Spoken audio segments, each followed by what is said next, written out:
Hello everyone, আমি বর্তমানে আছি বাংলাদেশের সর্ব উত্তরের জেলা হিমালয় কন্যা খ্যাত পঞ্চগড়ে। পঞ্চগড় আমার নিজেরও জন্ম শহর।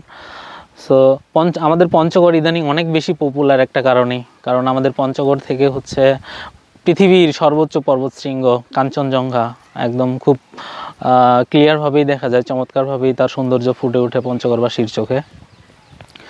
সো পঞ্চগড়েই পুরো বাংলাদেশ থেকে ইদানিং একদল পর্যটক আসলে পঞ্চগড় আসতে চান কাঞ্চনজঙ্ঘা দেখার জন্য। সো আমার ভিডিওটা আসলে তাদের উদ্দেশ্যেই। এই যে আমার পিছন দিকে দেখতে পাচ্ছেন, এটা আমার বাড়ির পিছন সাইড। সো আমার বাড়ির পিছন সাইড থেকেও কিন্তু হচ্ছে কাঞ্চনজঙ্ঘা খুব চমৎকারভাবে দেখা যায়, কিন্তু আকাশ মেঘলা, এখন মেঘাচ্ছন্ন। গতকাল রাতেই হচ্ছে তুমুল বৃষ্টি হয়েছে। গত 4-5 দিন ধরেই আকাশ মেঘাচ্ছন্ন ছিল, গুড়ি গুড়ি বৃষ্টি ছিল। আমি বাড়ি আসার পরে আসলে আমিও দেখতে পারিনি কাঞ্চনজঙ্ঘা, কারণ আকাশ ক্লিয়ার ছিল না।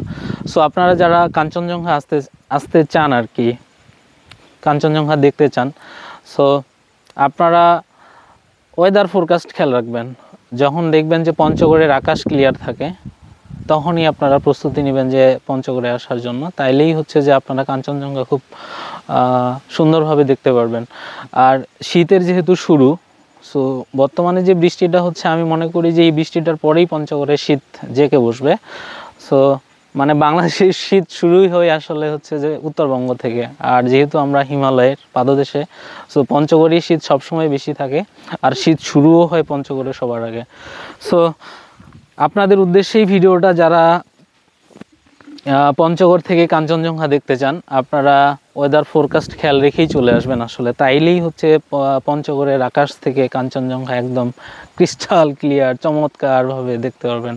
আমরা যেভাবে দেখে থাকি প্রতিদিন ঘুম থেকে উঠে, তারপরে সন্ধ্যাবেলা, মানে বিকালবেলা, গোধূলি লগ্নে খুব চমৎকারভাবে দেখা যায়। ধন্যবাদ সবাইকে।